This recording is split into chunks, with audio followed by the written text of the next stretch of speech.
Greetings, YouTube. The Samurai Hobbit here.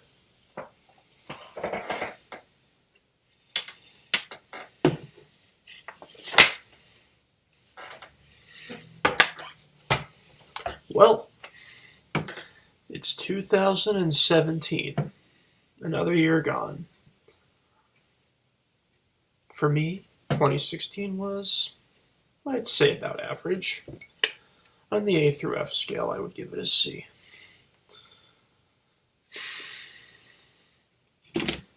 However, before I begin, let's just say, let's get some context.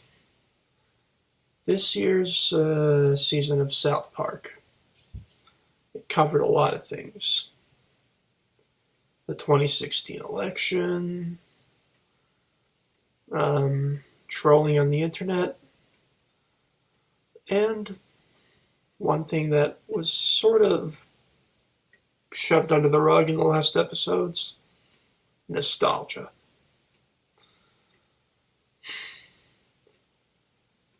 If you're like me, or whoever, if you have a Facebook account, or any account on social media, you definitely came across a 90's kids thing.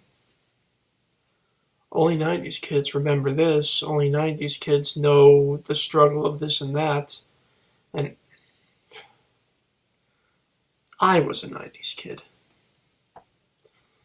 I'm 30 years old. I was a 90's kid, and most of the people who post this shit, they were probably born in the 1990s. They were born in, or minimum, however you want to grade it. The most 90s that they are is 97, and I'm being very generous.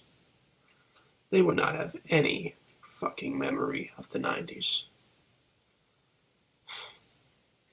98, 99, who remembers anything from when they were 2 except in little flashes here and there? I can't remember any toys from when I was 2 except stuffed monkey that I had.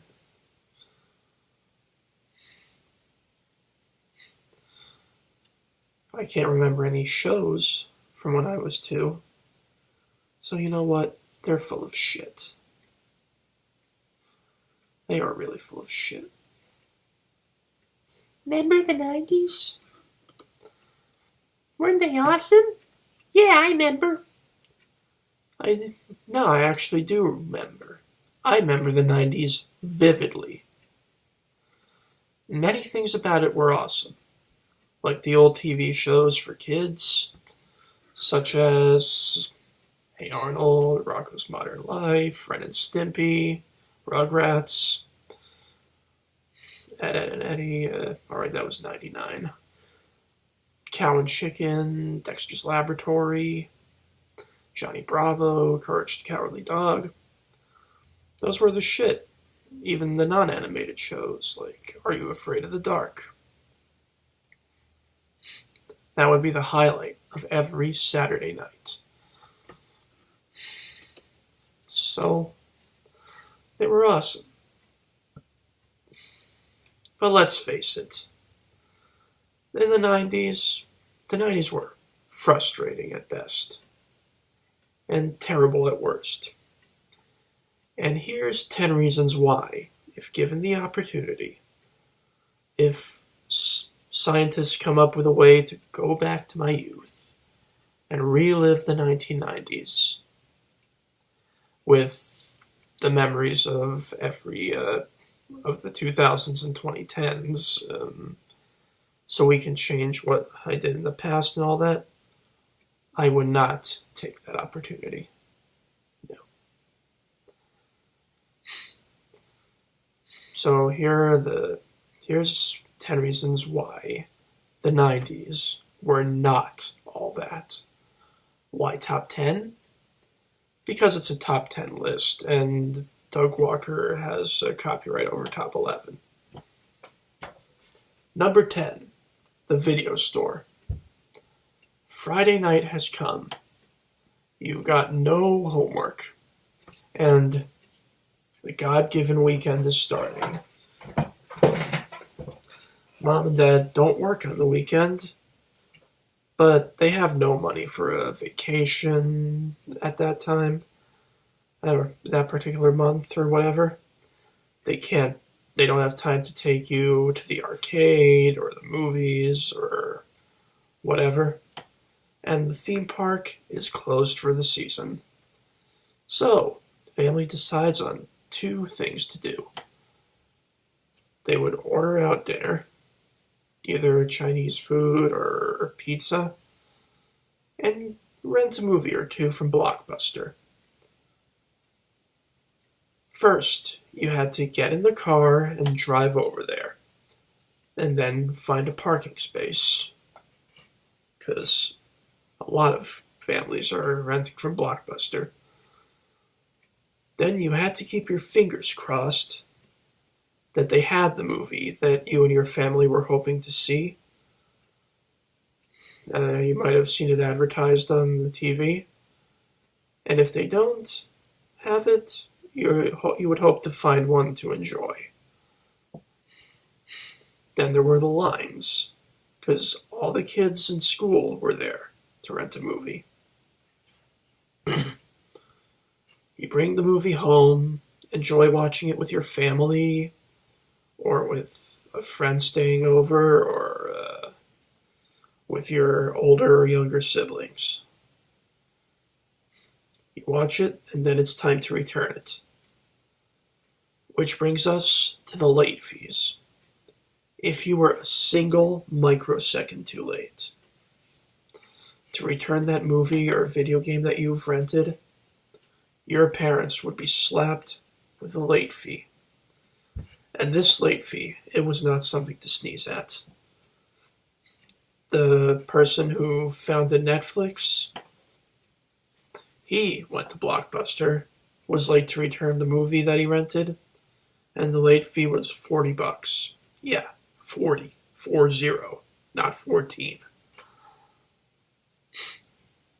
Yeah, not a pleasant thing to be slapped with. This $40 could have gone into buying, at the very least, 2 new movies that you would keep indefinitely. Number 9, communication. We take our smartphones for granted. However, in the 90s, cell phones, and I'm talking about those bulky flip phones that were hard to get into your pocket, they were a luxury. The only ones who had them were your dad's boss, business executives, lawyers, and rich kids. Oh, and may God help those rich kids if they ever brought those things to school. Imagine yourself as a kid. You go to the supermarket with your mom. You like shopping with her. It makes you feel responsible. And there's always the chance you can sneak some junk food into the cart and hope she won't notice. But yeah, she says, "Hey, could you pick up some bread? I'll be right here waiting." Little Jimmy or Jenny runs off to the bread aisle, picks up a couple of loaves that the family likes, and goes back to the meeting point. But Mom isn't there. So, frustrated, little Jimmy or Jenny searches the next aisle, and the next one, and the next one, and the next one, and the next one, but can't find her. Here she doesn't know what to do, until hearing an announcement on the PA system. So little Jimmy or Jenny gets an idea. Oh yeah, the front desk, and goes off to have mom paged. This is just one example. Another more common and more frustrating one was there was a landline with one number for each house. You could have had one phone in every room, but it would all be that same number. Your older sibling wanted to talk to his or her girlfriend or boyfriend,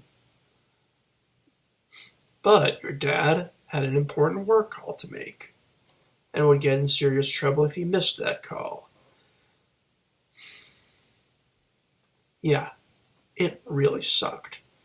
There was also the ever-present risk of your parents listening in on your conversations with friends or significant others if you were teenagers at the time.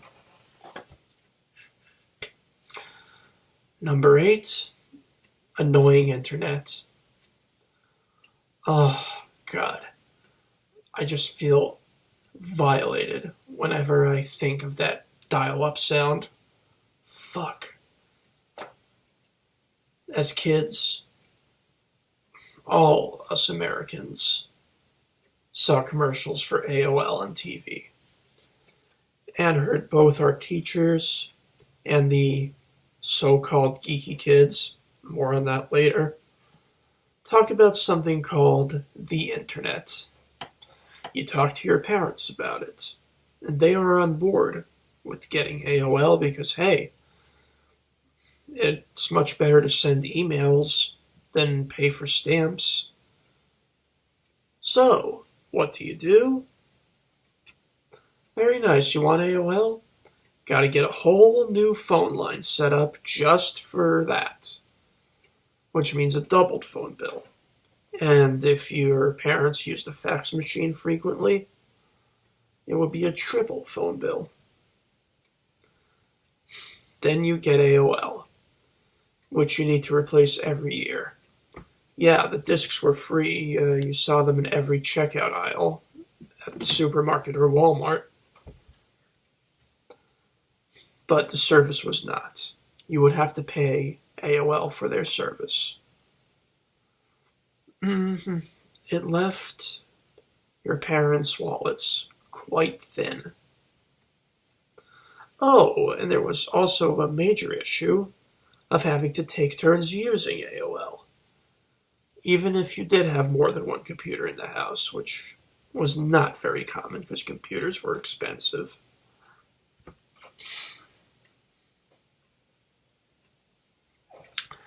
Yeah. 7. Remember Nickelodeon? Remember Cartoon Network? Yeah, I remember. I loved these shows of the time. So yeah, number 7 is the TV. How can I complain about that? I'll tell you how. There was one teensy-weensy little problem with with these TV shows. They were only on at certain times, and in some cases, only on certain days at a certain time.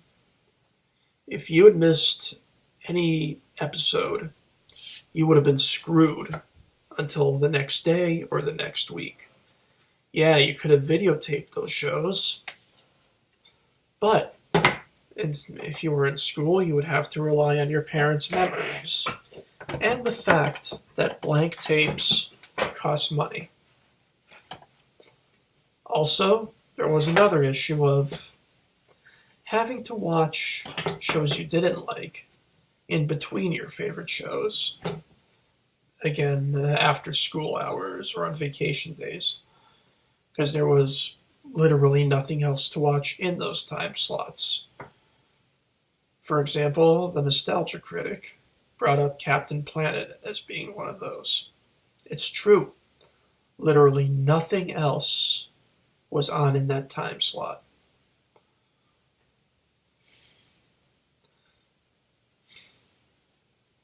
You know, 2000s kids,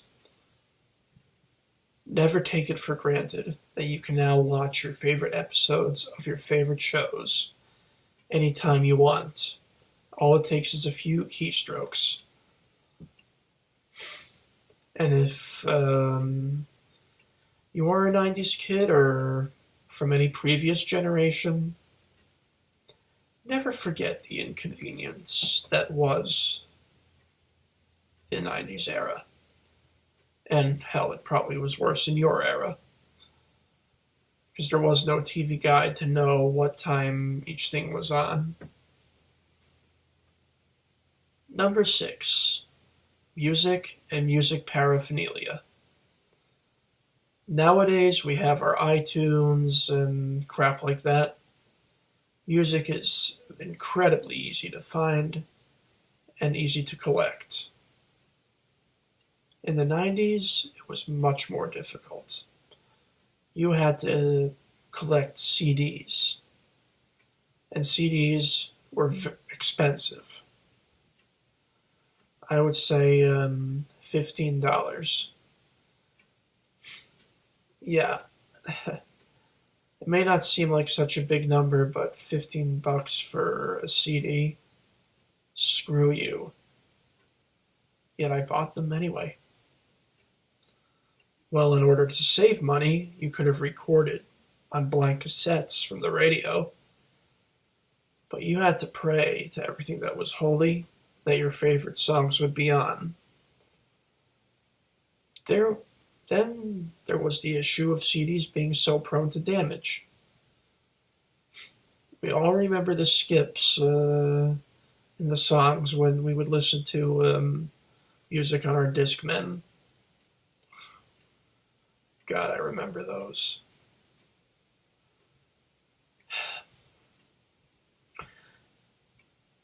Yeah. These Discmen or other CD players, you would have to buy them separately, sometimes even the headphones separately from those, in case you wanted to distract yourself while on the road, while taking a trip. Or so your parents would not be distracted by the loud and sometimes profane music at home. You also had to supply on batteries, which brings us to our next one, a major frustration of the age when I look back at it. Number 5, batteries not included. Everything electronic that did not have a plug required the use of batteries. Nowadays, our phones, our portable game systems, our music devices, if you still buy them, pretty much everything has a built-in battery that can be recharged indefinitely, and they have an awesome battery life. Again, not the case in the 90s. Nope. If you would have even suggested the idea of a built-in rechargeable battery in the 90s, especially to a kid, we'd probably say it's very far in the future that that'll happen. I would say if we were born in the late 80s or whatever, from that second all the way to the turn of the century, over $1,000 would have been spent on batteries. Oh, and if you're on the road and the battery runs out and you don't have new ones to replace them, you're fucked. Number 4, media appealing to the times. To this day, Hollywood and others have not fucking learned to not try and be hip or current. This has been going on forever, but it was very prevalent in the 90s, and trust me when I say that I didn't like it then either. I did not say, "Whoa, that's so cool. Wow, they understand us, man." No, I thought it was dumb. I'm going to paraphrase James Rolfe, also known as the Angry Video Game Nerd. There is a difference between a classic and something dated. A classic withstands the test of time. They hold up for decades or even centuries after they were released, and probably will continue to hold up to the next generation and the generation after that.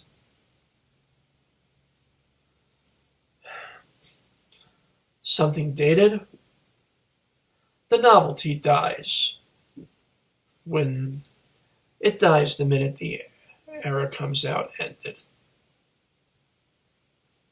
Hell, most of the time, the novelty dies out right away. Like it was never, as AVGN says, it was never indated. It never held up. I can't watch movies, shows, or I can't look at anything that came out of pop culture that was specifically targeted to the youth of the 90s these days without shaking my head in disgust. May have been born in the 80s, but I'm not an 80s kid. If I see something targeted to the 80s generation and their generation only, I would not enjoy it. And don't even get me started on the 2000s. Whew. Yeah. Speaking of pop culture, that brings us to our next one. Fads and trends.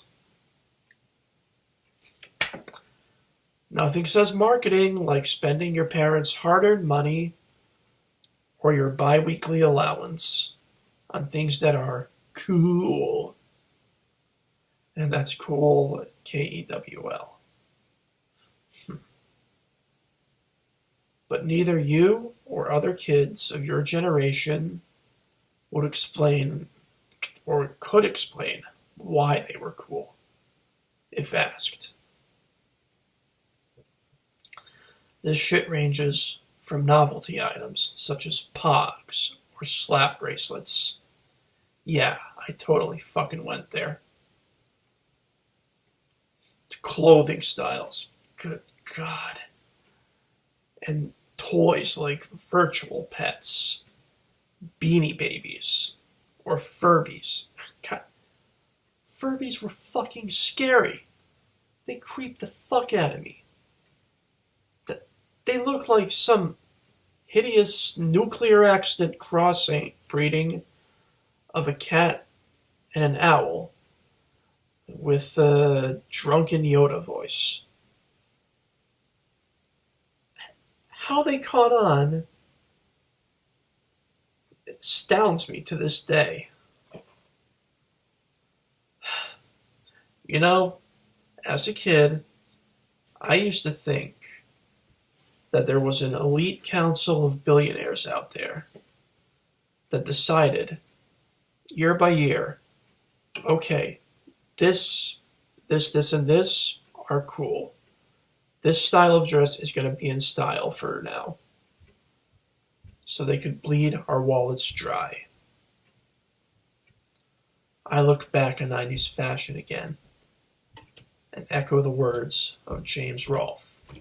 What were they thinking? Number 2. Oh boy. Speaking of fashion and trends and all that shit. Number 2. Different was bad. Being different, individuality was a mortal sin. If you were not cool, you were better off dead. Being different guaranteed ostracization 99 times out of 100. If you didn't dress a certain way, if you didn't enjoy certain things, if you didn't own a particular object, if you didn't know of a certain celebrity or song or whatever, or saw a certain movie, you were considered a weirdo. And you were either avoided at best or outright bullied at worst. I'll admit it, I was one of those kids. My hero was the goth, or the hipster, before I even knew what a hipster was. The ones who gave a one-fingered salute to what society demanded of them. I came across a meme a couple of months ago and it said something like, "Bitch, I was doing things before they were mainstream, before it became mainstream." Sure, kids act like judgmental douchebags to this day, up to a point. They can be really horrible, too, these days, too. But there's one difference. Diversity is accepted. Hell, I dare say even encouraged. You can be an individual. Hardly, these days, I think you're expected to be the rebel. Hardly anybody demands that you keep up with the trends and the fads and the styles or whatever. I'll be honest here. If, with these bring back the 90s bullshit, if it means not having to deal with the excessive scrutiny and peer pressure of the age, I would much rather have been a kid in the 2000s. I could easily stream 90s shows could have easily streamed, past tense this. I could have easily streamed 90s shows and movies and buy 90s games for a much better price. And finally, number one, we were ignorant. We were on some kind of optimistic high in the 90s when we really should not have been. But I can understand why. Communism had basically died. There would be no nuclear war with Russia. The once proud Soviet Union was gone. All its various republics became independent. It was a bright future. Peace had come to both East and West, or so we thought. In schools, our teachers convinced us that the future was ours. And shit, 2000 was in our grasp. My God. I'm sure you remember how excited we were for 2000.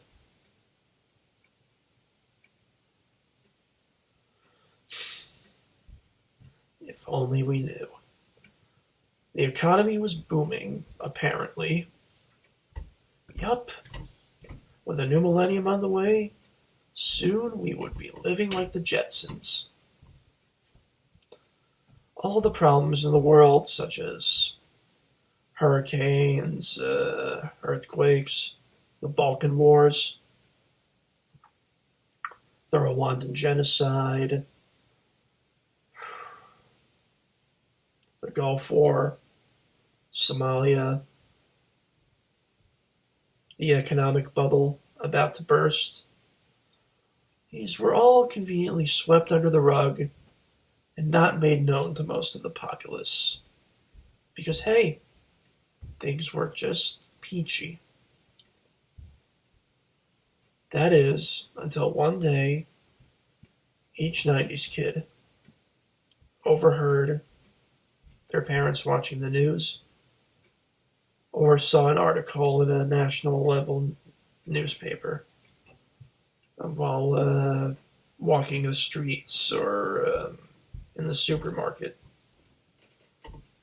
You get those rose-tinted glasses forcibly torn off your face and realize, oh my God, Saddam Hussein is going to start World War III. Guy's a fucking monster, what he did to the Shiite population and to the Kurds. Oh my God, he might even be building a nuke.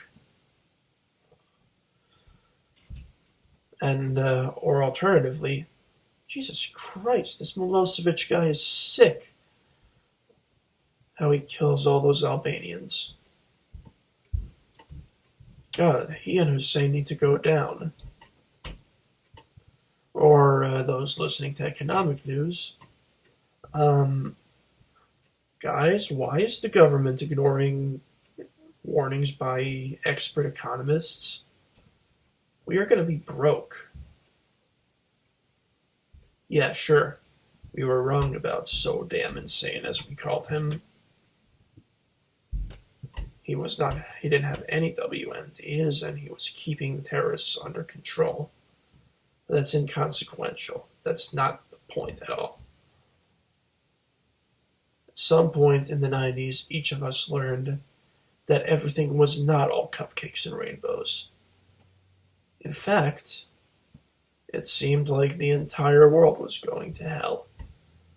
What with the trouble in the Balkans, things flaring up in the Middle East, 2 American embassies being attacked by terrorists. Yeah. The surface seemed calm, but the undercurrents were starting to get violent. For me, that moment was 1998. Nowadays, most of our youth is a little more aware of what's going on in the world. They know that things are not peachy.